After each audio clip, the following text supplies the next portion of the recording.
घने जंगलों, ऊंचे पहाड़ों और रहस्यमय धुंध के बीच बसा था एक राज्य, सुरम्यगढ़। एक ऐसा राज्य जहाँ लोग तलवारों से नहीं, सच से डरते थे, क्योंकि उस महल में रखा था एक जादुई आईना, सत्य दर्पण, जो इंसान का चेहरा नहीं, उसकी आत्मा दिखाता था। लेकिन एक रात उस आईने ने ऐसा सच दिखाया जिसने पूरे राज्य को हिला दिया। रात का तीसरा पहर था। सुरम्यगढ़ महल के ऊपर काले बादल मंडरा रहे थे और उसी समय महल के गुप्त कक्ष में एक ऐसा रहस्य जन्म लेने वाला था जो पूरे राज्य की किस्मत बदल देता। पिछले 6 महीनों से हमारी हर युद्ध योजना असफल हो रही है। हम जहां हमला करने की सोचते हैं, दुश्मन हमसे पहले वहां तैयार मिलते हैं। आखिर कौन है जो हमारे ही राज्य को अंदर से खोखला कर रहा है? राजा वीरेंद्र की आंखों में गुस्सा कम और डर ज्यादा दिखाई दे रहा था। महाराज, मैंने पूरे महल पर नजर रखवाई है, लेकिन जितनी जांच बढ़ती जा रही है, उतना ही एक भयानक सच सामने आ रहा है। गद्दार महल के बहुत करीब है, इतना करीब कि शायद हम उस पर शक भी नहीं कर सकते। नहीं मंत्री, ऐसा नहीं हो सकता। इस महल में रहने वाले लोग वर्षों से हमारे साथ हैं। उन्होंने हमारे साथ युद्ध लड़े हैं। हम उनके विश्वास पर सवाल नहीं उठा सकते। यही तो सबसे बड़ा खतरा है महाराज, विश्वास।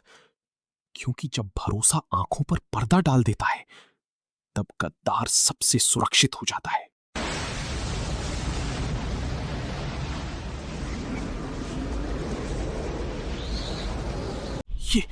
ये क्या हुआ? पहरेदार, कोई है बाहर?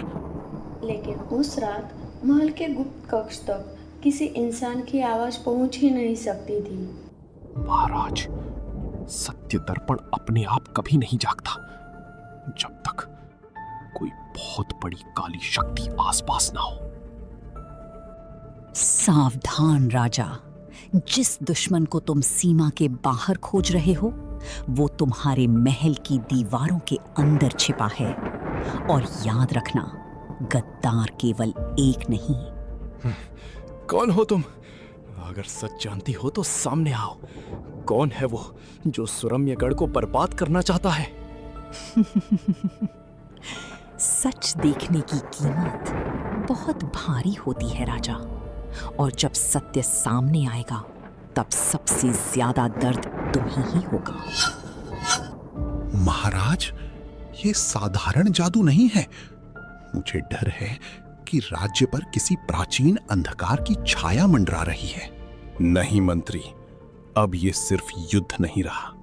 अब ये सच और विश्वास की लड़ाई है, और जब तक मैं जीवित हूं, उस गद्दार को खोज कर रहूंगा। राजा वीरेंद्र यह नहीं जानते थे कि जिस गद्दार को वो खोजने निकले थे, उसका संबंध सिर्फ राज्य से नहीं, उनके अतीत से भी था। अगली सुबह सुरम्यगढ़ की राज्यसभा में अजीब बेचैनी फैली थी। महल के हर कोने में एक डर और शक की फुसफुसाहट फैल चुकी थी। हम अब और पीछे नहीं हटेंगे। 3 दिन बाद हम पश्चिम दिशा से कालवन पर हमला करेंगे। इस बार युद्ध खत्म होगा। या तो कालवन बचेगा या सुरम्यगढ़। महाराज निश्चिंत रहें, हमारी सेना पहले से कहीं ज्यादा शक्तिशाली है। इस बार दुश्मन हमारी तलवारों की गूंज से कांप उठेगा। कालवन का नाम मिट जाएगा। विजय निश्चित है महाराज, लेकिन याद रखिए, कभी कभी सबसे खतरनाक युद्ध तलवारों से नहीं, विश्वास से लड़े जाते हैं। राजगुरु की बात सुनकर राज्यसभा में बैठे कई चेहरे अचानक गंभीर हो गए। महाराज, महाराज, महल के बाहर एक रहस्यमयी साधु आया था। वो किसी से मिला नहीं, बस ये पर्ची देकर अचानक गायब हो गया। पर्ची में क्या लिखा है? जिसके पास आंखें हैं, वही सबसे बड़ा अंधा है। एक वाक्य ने राज्यसभा की हवा तक बदल दी। ये साधारण संदेश नहीं है। कोई हमें चेतावनी देना चाहता है, या फिर हमारे मन में डर पैदा करना चाहता है। लेकिन इसका मतलब क्या है? इसका मतलब बहुत साफ है पिताश्री। ये कोई पहेली नहीं, एक चेतावनी है। हाँ, तुम क्या कहना चाहती हो देवयानी? जब इंसान किसी पर बहुत ज्यादा भरोसा करता है तो वो उसकी सच्चाई देखना बंद कर देता है। उसकी आंखें खुली होती हैं, लेकिन सच के लिए वो अंधा बन जाता है। क्या आप कहना चाहती हैं कि गद्दार इस सभा में मौजूद है? मैं सिर्फ इतना कह रही हूँ कि दुश्मन हमेशा महल के बाहर नहीं होता। और उसी पर राज्यसभा में मौजूद हर इंसान के मन में पहली बार एक सवाल उठा, अगर गद्दार सच में यही है तो वो कौन है? उस रात सुरम्यगढ़ महल में बेचैनी बढ़ती जा रही थी। राजा को उम्मीद थी कि इस बार उनकी योजना सफल होगी, लेकिन किस्मत ने उनके लिए कुछ और ही सोच रखा था। महाराज, हमारी सेना पर घात लगाकर हमला किया गया। कालवन पहले से तैयार बैठा था। उन्होंने पश्चिम दिशा में जाल बिछा रखा था, जैसे उन्हें हमारी पूरी योजना पहले से पता हो। असंभव, ये नहीं हो सकता। इस योजना की जानकारी केवल इस राजसभा तक सीमित थी, फिर दुश्मन तक खबर पहुंची कैसे? राजा की आवाज पूरे दरबार में गूंज उठी, लेकिन उस गूंज से भी ज्यादा डरावनी थी वह खामोशी जो उसके बाद छा गई। महाराज, दुश्मन को हमारी सेना की संख्या तक पता थी। ये कोई संयोग नहीं हो सकता। किसी ने जानबूझकर हमारी योजना उन्हें बताई है। या फिर ये किसी इंसान का काम नहीं है। मुझे लग रहा है राज्य पर किसी काली शक्ति की नजर पड़ चुकी है, कुछ ऐसा जो हमारी समझ से परे है। काली शक्तियां बाद में देखेंगे राजगुरु। अभी जो दिखाई दे रहा है वो कहीं ज्यादा खतरनाक है, और वो है विश्वासघात। तुम कहना क्या चाहते हो मंत्री? मैं सिर्फ इतना कह रहा हूं महाराज कि दुश्मन महल के बाहर नहीं, महल के अंदर भी हो सकता है, और शायद वो इस समय इसी सभा में मौजूद हो। क्या आप हम पर आरोप लगा रहे हैं मंत्री? मैं किसी का नाम नहीं ले रहा सेनापति, लेकिन सच ये है कि जब तक गद्दार नहीं मिलेगा हम हर युद्ध हारते रहेंगे। अब राज्यसभा में बैठे हर व्यक्ति के मन में एक ही सवाल था, क्या गद्दार सचमुच यही मौजूद है, या फिर कोई ऐसी रहस्यमयी शक्ति खेल खेल रही है जिसका सामना करने के लिए तलवारें भी बेकार है। आज से महल में रहने वाला कोई भी व्यक्ति संदेह से बाहर नहीं होगा, चाहे वो कितना ही विश्वास पात्र क्यों ना हो। मैं सच को खोज कर रहूंगा। लेकिन राजा नहीं जानते थे कि सच की ओर बढ़ाया गया उनका यह पहला कदम उन्हें एक ऐसे रहस्य तक ले जाएगा जो सदियों से अंधेरे में छिपा था। उसी रात राजा वीरेंद्र ने एक बड़ा फैसला लिया। अगर सच राजमहल में नहीं मिल रहा है तो शायद वो जंगल के अंधेरे में छिपा हो। इसलिए राजा, मंत्री विभान और राजकुमारी देवयानी साधारण यात्रियों का वेश धारण करके महल से निकल पड़े।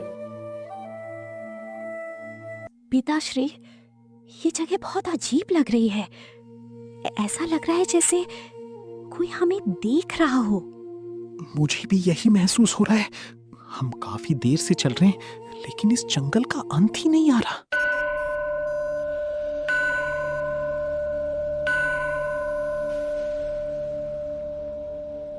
आ ही गए तुम लोग। मैं तुम्हारा इंतजार कर रहा था। तुम हमें जानते हो? हम तो साधारण यात्रियों के भेष में हैं।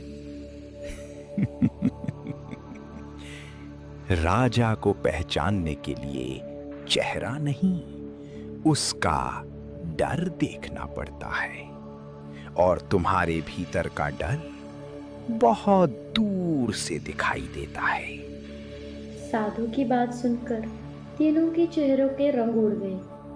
आप कौन हैं? और हमारे बारे में इतना सब कैसे जानते हैं?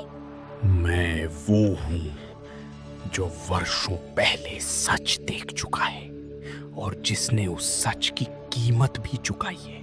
अगर तुम सच जानती हो तो हमें बताओ, गद्दार कौन है?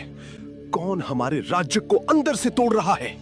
तुम गलत सवाल पूछ रहे हो राजा। गद्दार को खोजने से पहले उस डर को खोजो जो उसे गद्दार बनने पर मजबूर कर रहा है। तुम सीधी बात क्यों नहीं करते? हर बात पहेली की तरह क्यों कहते हो? क्योंकि सीधा सच सबसे खतरनाक होता है और कई बार सच सुनने वाला ही उसे स्वीकार नहीं कर पाता। सत्य दर्पण ने भी हमें चेतावनी दी थी। क्या उसका संबंध इस रहस्य से है? सत्य दर्पण केवल झूठ दिखाता है, लेकिन असली अंधकार डर में छिपा होता है। और सुरम्यगढ़ पर जो संकट मंडरा रहा है वो किसी दुश्मन से नहीं, एक पुराने पाप से पैदा हुआ है।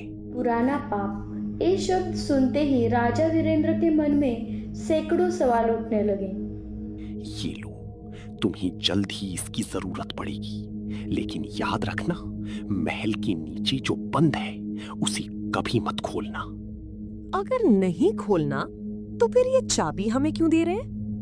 क्योंकि कुछ दरवाजे इंसान नहीं खोलता, किस्मत खुलवाती है। महाराज, वो कहाँ गया? मुझे नहीं पता मंत्री, लेकिन इतना जरूर जानता हूं कि हमारे सवालों के जवाब अब महल के नीचे छिपे हैं। और उसी क्षण तीनों ने महल लौटने का फैसला किया। उन्हें नहीं पता था कि वह चाबी एक ऐसे रहस्य का द्वार खोलने वाली थी जो सदियों से अंधेरे में कैद था। चाबी मिलने के बाद राजा वीरेंद्र, मंत्री विभान और देवयानी महल लौट आए। उस रहस्यमयी चाबी के सहारे महल के नीचे छिपे प्राचीन तहखाने तक पहुंच चुके थे। यहाँ कितनी ठंड है, ऐसा लग रहा है जैसे ये जगह वर्षों से किसी रहस्य को छुपाए बैठी हो। मुझे अच्छा नहीं लग रहा महाराज, जैसे कोई हमें यहाँ आने से रोकना चाहता हो। अब पीछे लौटने का समय निकल चुका है। जो भी सच है आज सामने आकर रहेगा।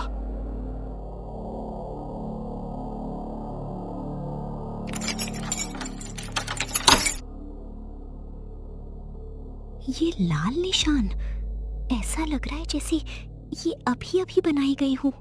नहीं राजकुमारी, ये बहुत पुराने हैं, लेकिन इनमें अभी भी कोई शक्ति बाकी है।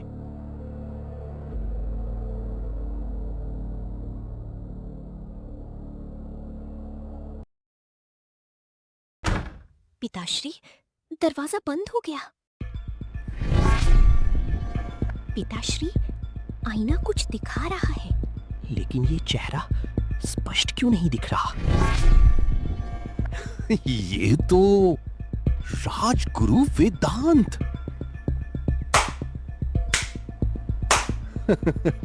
बहुत देर लगा दी महाराज सच तक पहुंचने में। तो आप ही गद्दार है? गद्दार? नहीं राजकुमारी, मैं तो सिर्फ बदला ले रहा हूं। किस बात का बदला? तुम्हारे पिता ने वर्षों पहले मेरे भाई को काला जादूगर कहकर मरवा दिया था, जबकि वो निर्दोष था। तो इसलिए तुम वर्षों से राज्य के खिलाफ षड्यंत्र कर रहे थे?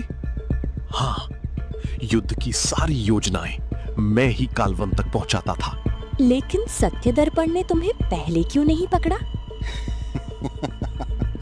क्योंकि मैं अकेला नहीं था, मेरे साथ था अंधकार लोक का तांत्रिक। और अचानक सत्य दर्पण से काला धुआं निकलने लगा। राजा वीरेंद्र, तुम्हारे राज्य का अंत आ गया है। ये कौन है? मेरे भाई की आत्मा। तुम चाहे जो हो, आज तुम्हारा अंत होगा। तुम मुझे नहीं हरा सकते। अगर हमारे पूर्वजों ने गलती की थी तो मैं उसे स्वीकार करता हूं। सच स्वीकार करते ही सत्य दर्पण की शक्ति कई गुना बढ़ गई। देखिए, उसकी शक्तियां कमजोर पड़ रही हैं। नहीं, ये नहीं हो सकता। नहीं।